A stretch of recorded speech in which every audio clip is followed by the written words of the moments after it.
Creators, Lilu here in beautiful Arizona. Today with Jennifer McLean. Hi. Hi. Nice to see you. Nice to see you too, and nice to spend this moment as we're both actually in Sedona at the same time. Yes. This is wonderful. I know. So I love this because we definitely have something in common here.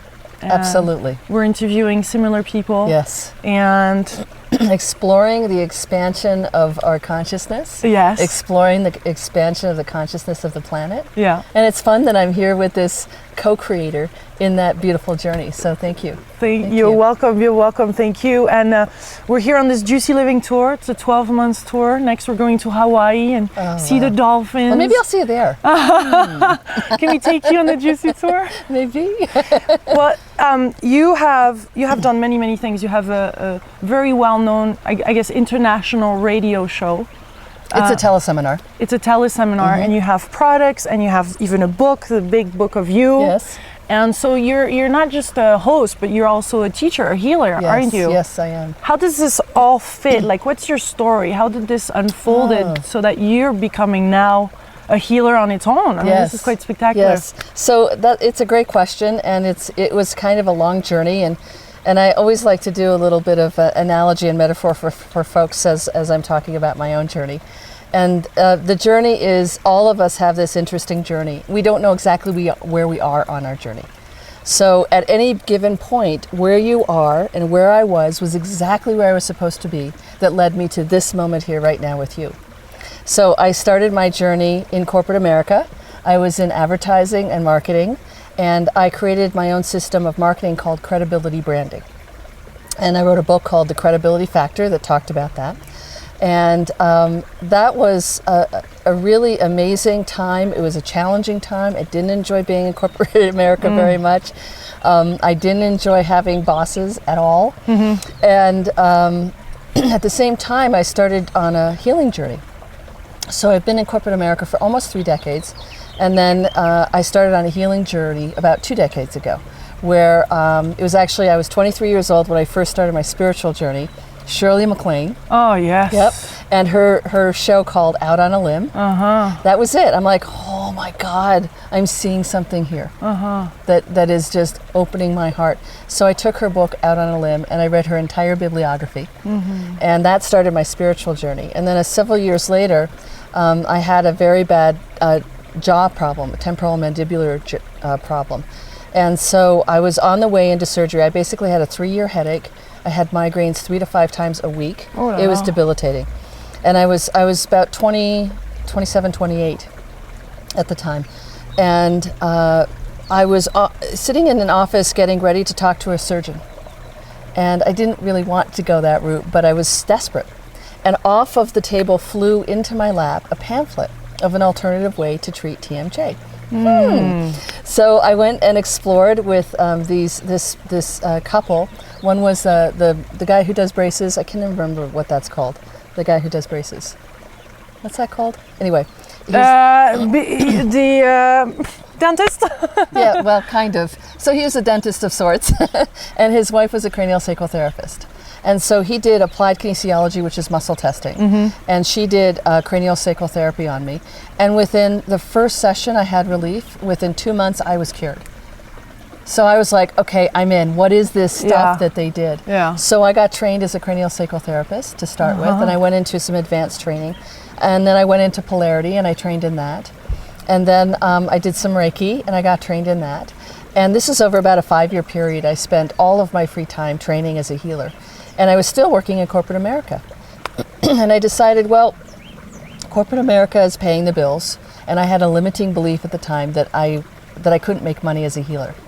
So then for the next almost 20 years, I did healing part-time, and I worked full-time in corporate America. And I had these diametrically opposed lives. I had this one life where I talked about woo-woo stuff, and I had friends that talked about woo-woo stuff. And then I had this life in corporate America where I was inventing new business strategies. I worked in the tech industry for about 15 years.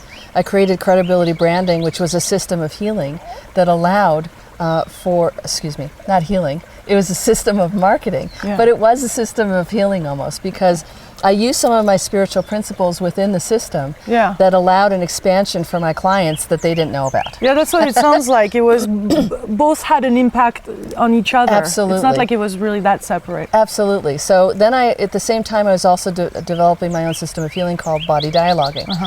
And so I got so burnt out of corporate America. It's 2006. And I'm like, I am done. I had to quit 3 times before my company finally let me go. And there I was. I was going to be an insurance salesman.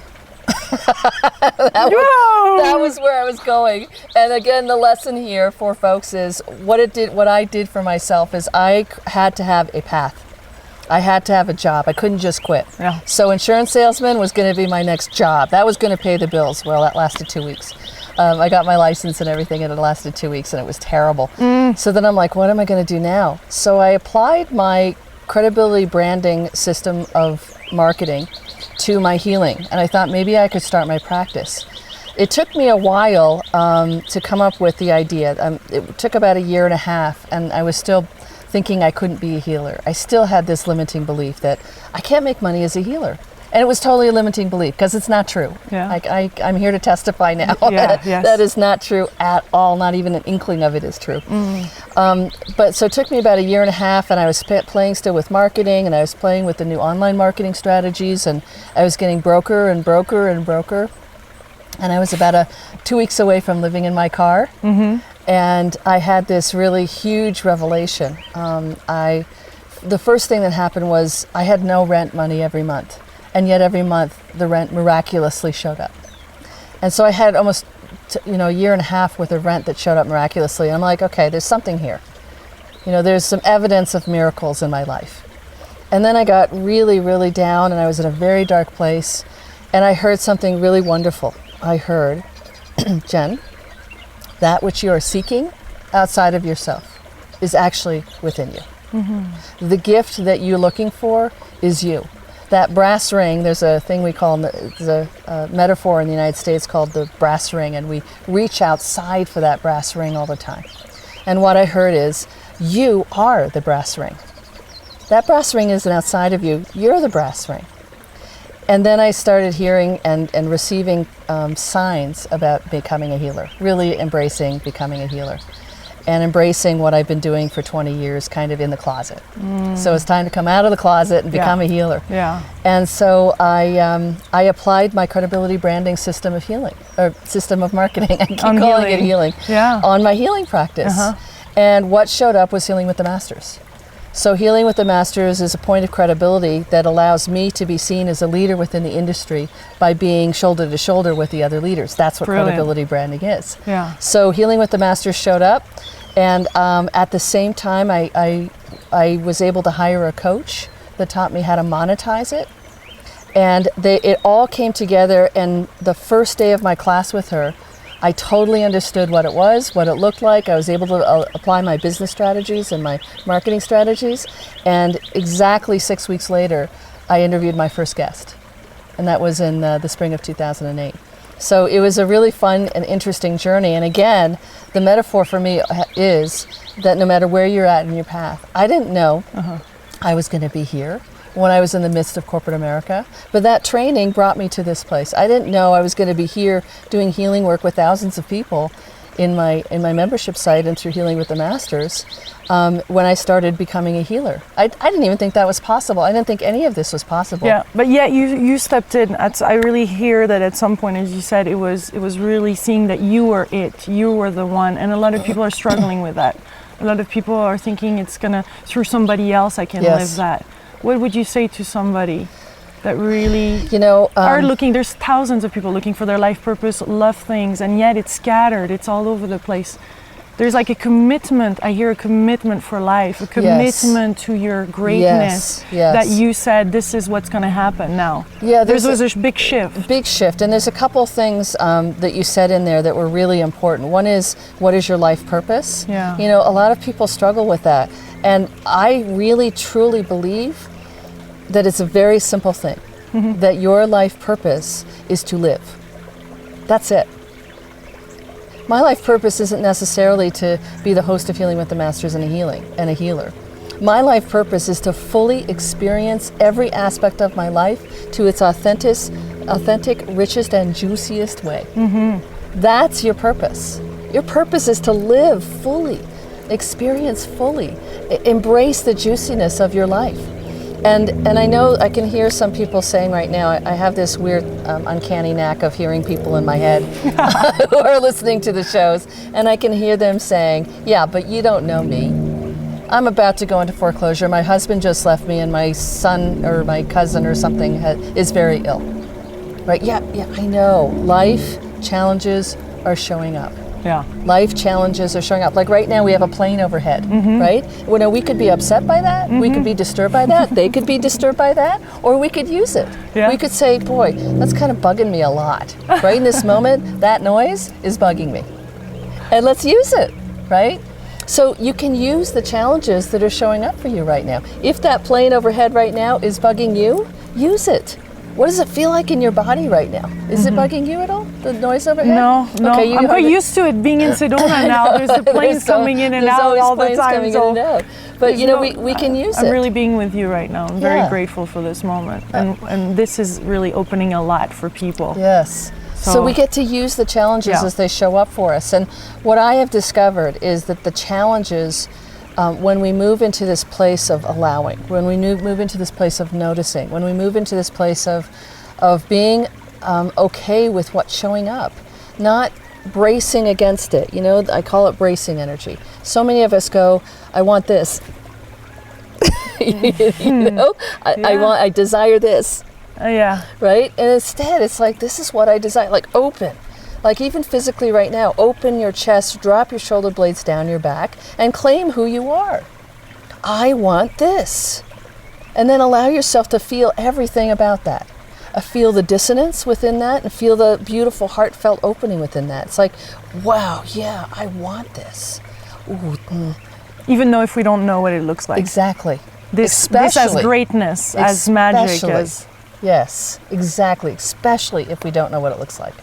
And so what do? We create what it looks like for ourselves. And that's part of what body dialoguing is it helps you to go inside and discover the aspects of your being. The dissonance mostly is where you start with. You start with the dissonance, and then you move into, so there's a moment of dissonance. Yeah, there's a little bee playing with my eyes.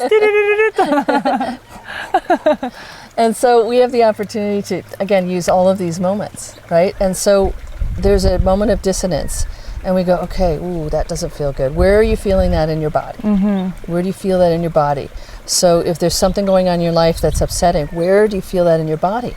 You bring your attention to that aspect of your being, and you say to that aspect, I see you. I see you. And you say to that aspect, I'm present with you. I'm not going anywhere. I'm going to listen. I'm really going to listen to you. I'm present. I'm here. I'm now. I'm listening. And then that aspect of your being kind of lights up and says, oh, you're listening. I'm going to show you a few things now. And then you can say things like, what's this about? Where did this come from? And most of the time it's a childhood trauma. There's an event that occurred in childhood that got held in the body. And the body is this wonderful place of holding. It holds on to things until we're ready, until we have the strength and the power, the wherewithal and the authenticity to deal with things, to manage it, to listen to it, to allow it to be heard. And so if it's showing up in your life right now, I'm here to tell you right now that you're ready. You're ready. I know you're ready because it's showing up. If there's some upset in your life, it's showing up because you're ready. So we go in, we ask it, what's it about? And then we can say, oh yeah, it was that thing that happened. I remember now. And don't have to go into it. Strongly recommend not diving in. It's not necessary. In the 80s, we used to dive in and re-traumatize ourselves. We don't have to do that anymore. We just look at it as if it's a movie and go, okay, it's that. Then we say to that aspect of our being, what is it that you need? What do you need now? And it's not a neediness thing. It's the soul's yearning kind of thing. It's the God quality kind of thing. So the God quality usually says, I need acknowledgement, I need love, I need a hug, I need support, I need safety. Those are the words that usually show up. And then you say, oh, okay, I need love around this. I need love around this. So then the next thing is, what does it feel like to experience that love? Yes. And that's where we're starting to recreate. That's where we're starting to get the feeling sense of what it is that we want. A lot of us hold on to that to that guilt, to that pain, to those old feelings. Like they're so part of us, and it keeps on showing up, even though those beautiful things, it's still there. So you're saying through the body, this is the best way to kind of break through it and then start to love those aspects of ourselves to then... You said that beautifully. It's so cool that you just said that, because you said start to love those aspects. That's what it's about. And I love that you went there, because so many people say get rid of. So many people say obstacle and blockage. It's not true. That's not what we're talking about here. It's just an aspect of your being that got held. It's held. Now think of the word held. It's held in love. It's held in this, I used to describe it, I talk about this in the Big Book of You. It's held in like a little acorn. And the little acorn contains the thought and belief that got stuck, the kind of dysfunctional thought and belief that got stuck. And so it's both holding it in a loving way, and it's protecting you from it. Okay, so we have this moment, the event that happened. Something traumatizing happened in childhood. And so that event got held. The beliefs and thoughts that fell out of that, the confusing beliefs and thoughts that fell out of that, get held. Now those confusing beliefs and thoughts now show up in our life. It's like that container is now a little boulder in the flow of our energy. And so the energy now has to flow around it and is influenced by it. So when that emotion and belief goes through that kind of walnut, it actually shows up as a manifestation of that in our life. So now we are coming from a place of, I'm not safe, right? We come from a place of, they don't like me, I'm not good enough, all because of that event that occurred that is still being held in our energy. Now, what happens is we have these patterns that show up over and over and over again and layer over top, because it's a belief. So the belief shows up as a resonant energy in the world, and the belief gets patterned and patterned and patterned and patterned. And then we reach a point where we're going, wait a minute. And that's where pretty much most of the world is in a place of, wait a minute, I don't have to live this way anymore. I have a choice. I have a choice now. And body dialogue allows you then to go inside and have a loving, beautiful dialogue, a loving, beautiful conversation with that aspect of your being that's ready to be proven different, that's ready to be transformed and transmuted. Now Einstein talked about energy. Energy never goes away, it just transforms. So that's why we don't get rid of things. We love them into consciousness. And when it's in consciousness, then we become a place of allowing. And what I found is that what shows up in your life is this place of grace. So life doesn't stop showing up. The pain of life, the challenges of life, they don't stop showing up. It's not all of a sudden like we're going to live in these little bliss babies, as Maureen Moss calls it. We're not going to be little bliss babies. That's not what this incarnation is about. This incarnation is about exploring, expanding, and flowing through the interesting and juicy adventures that show up in our life. So when we are in a place of challenge, when we find these places of grace through clearing, through transitioning, through transmitting, and the bird is agreeing with us. The bird has come to offer some sound vibration that's really allowing us to break up this old pattern and this old thought. That we now find many moments of grace through tragedy. I've had a pretty challenging year this year. My uncle passed away, who I adored and loved and was very close to. Suddenly, my father almost passed away, but he's now in long-term recovery. These things have shown up, and yet, I still have such love in my heart. It's like there's these two sides of a coin. On the one side is the life and the human emotions and the moments of dissonance that happens. I use dissonance because I do sound vibration. And then on the flip side is the and. It's not a but, it's the and. And we are beings of divine love. And we have choice in every moment to move through those life adventures with grace and love and joy. And there are wonderful, wonderful techniques, processes, practices that will allow you to do this. Body dialogue is just one. There's Byron Katie's The Work. I know you've talked to her. Is amazing. There's EFT, which is wonderful. There's literally hundreds of techniques that you can use to help release these old patterns. But of unworthiness, because Yes. as Oprah said in her failure, in her last show, you know, Yes. it's really all comes down to we have this feeling of unworthiness. Yes. Whether they're stuck inside or we have it in our emotional or spiritual, but it's all there. Yes, and I am here to tell you, I'm going to get emotional. I am here to tell you that you are a gift. That you are a gift. And I can see your light. I can see the light of the people that are listening and watching this right now. And if you could see what I can see, you would never, ever, ever go into that space of thinking that you're not good enough, not worthy, because there's nothing more worthy on this planet than the gift that is you. Nothing. Every single one of us have this amazing contribution to make. And whether that contribution is simply doing the work, what I call play, of the spiritual path and having a daily practice, that's a contribution. Because when you shift, the world shifts. You know, the violence that is in the world is the violence that's still within ourselves. And when we shift that violence within, the violence in the world shifts. So whether you're a mom or whether you're doing a teleseminar series or whether you're a nurse, all completely valid.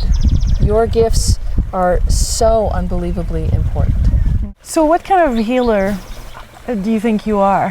Who do you think you are? What kind of healer? No, not like that. What kind of healer do you think you are? Like, what is? Because it feels to me like it's a new level of healing. Oh, interesting. It's something different that what I've heard before. Yes, there is a new there's a new energetic capacity that all of us on this planet are now able to tap into, and I think there's a new leader emerging as a result.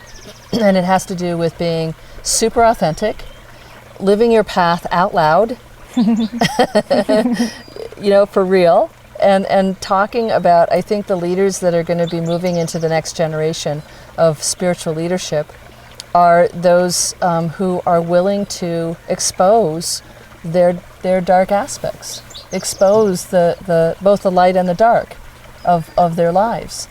And I think that that's in part what body dialoguing is about, exploring the dark. That's what the Big Book of You is about. It's about the light and the dark of life.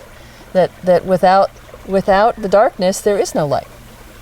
And so for me, the maybe lower vibrating emotions, like envy and upset and anger, and those are emotions you feel? Everyone feels let's them. Talk about you. Yes. So we want to hear the deep, intimate side of Jennifer McLean.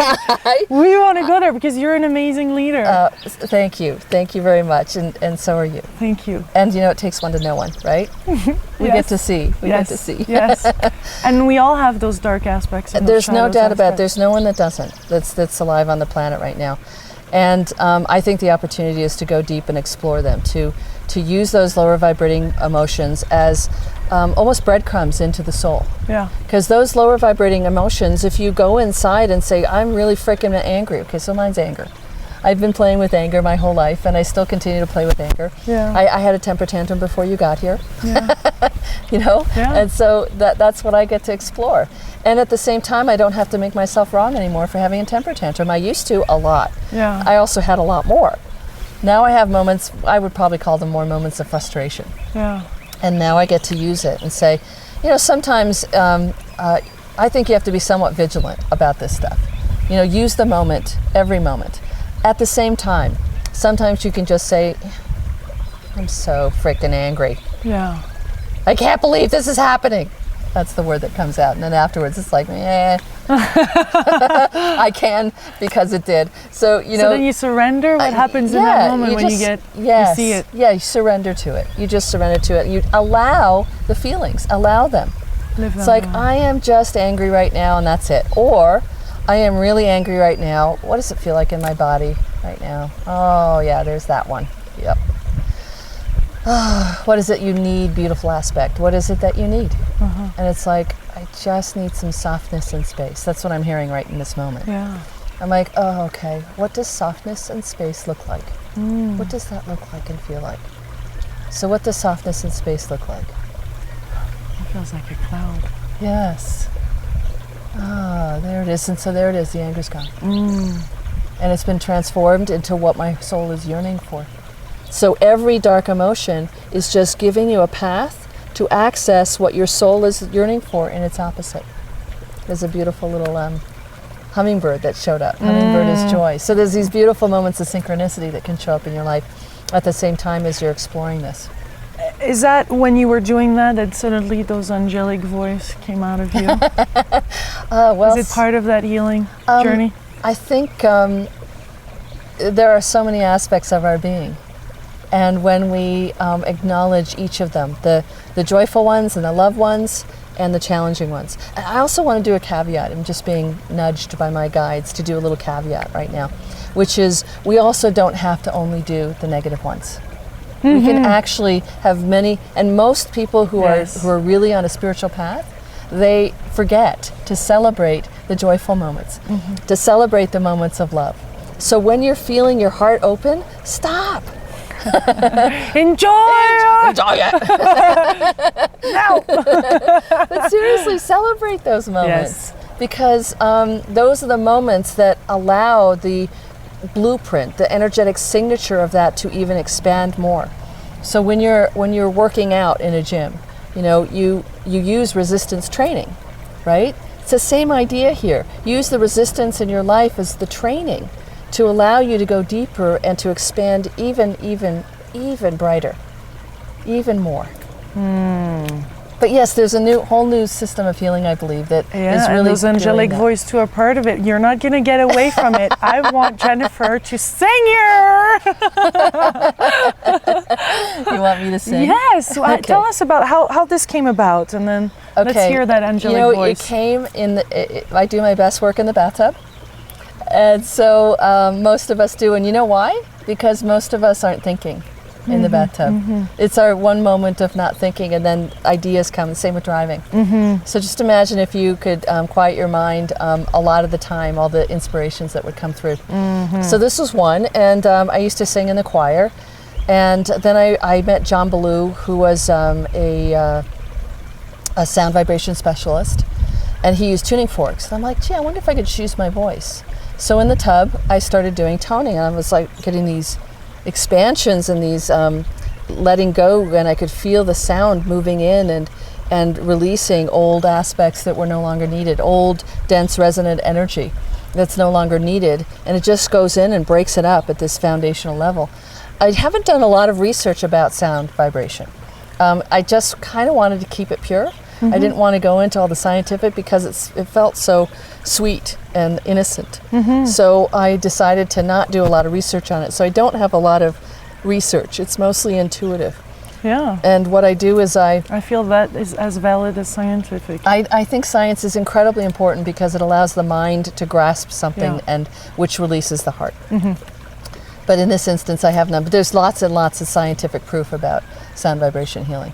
And that this universe is made of sound. Yeah, there's no question. I've had visions now about how the pyramids were made. Since I started doing all the sound stuff, what happens is it changes your qualities of strength, endurance, and so muscle testing will prove that a before and after with sound vibration.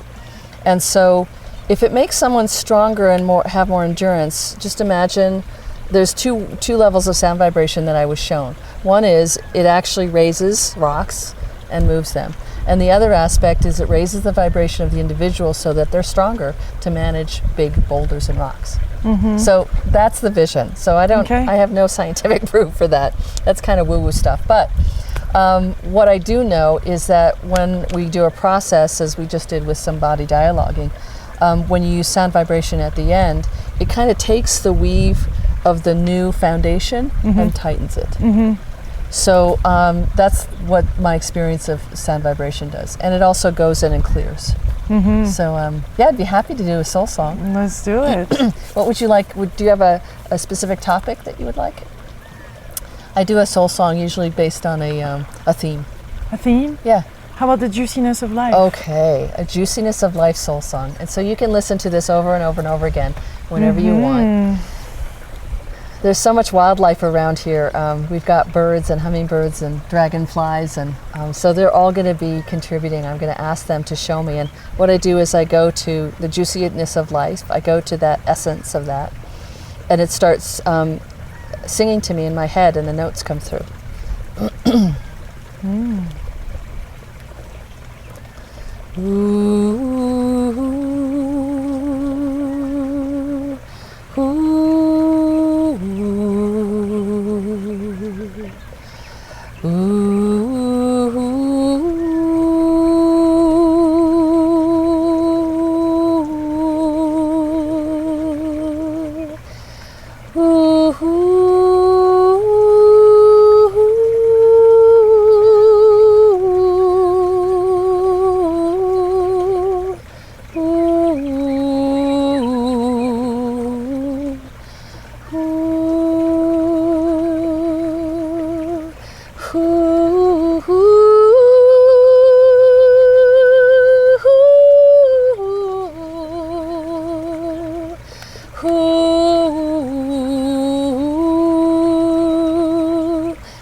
Juicy. Whoa. Yeah, it kind of felt like it showed that a juicy life includes the lower tones, the slower times, the kind of moments of contraction and compression, as well as the moments of expansion. Beautiful, beautiful. I love how all aspects right now are coming together for you. You know, the marketing and the healing and the sound. Yeah. It's just incredible how everything in our life is handy and useful at some point when it all comes together When it all for a comes life together, purpose. It's like, boom, absolutely. of course And I we had to don't do this know. before. Yes, and we don't know when that actual moment of expression will show up. Your life purpose is to live every moment until that moment of expansion expression shows up. That's it. And so, Well said. who knows? And there's probably going to be more expansions and expressions as I get older. Can't wait for that CD to come out. I can see it. Yes. Well, there's Sonia Choquette on Healing with the Masters. For 3 seasons now, Sonia has been nudging me to do a CD with words. That's one of my few still phobias, is to sing in public with lyrics and words. So we'll see when that's gonna. I'll get to play with that a little bit longer. Soul songs I can do, but when I have to sing a song that someone else has written with lyrics and words, Yeah, maybe that's not your path. maybe not. Yeah. Maybe Maybe not. your path is just to do soul songs. Maybe. That's wonderful to meditate. I could totally meditate on that every morning and just listen to it and be carried by that angelic, voices and choose a track. Yeah. Oh yeah. Let's start the day I- singing I and do opening have- this heart chakra. I mean, what a better way to open the heart chakra. You know what? It's funny. I actually do have a chakra package where I have a soul song for every chakra. Oh, nice. And I recommend that people, there's one CD for each chakra, and it also has a body dialogue for each chakra. And then the soul song has behind it a prayer that is all the God qualities of that particular chakra. Nice. So that is a product that It's I already have. there. Good. Wonderful. Well, thank you for this delicious moment, this Thank you. juicy moment. Wasn't that awesome? Thank you, and thank you for your juiciness. Thank and you. thank you for following your passion and bringing all of these important voices into the world through your video and through your amazing energy. Thank you. Thank you. Much love, my beautiful co-creators. Mwah!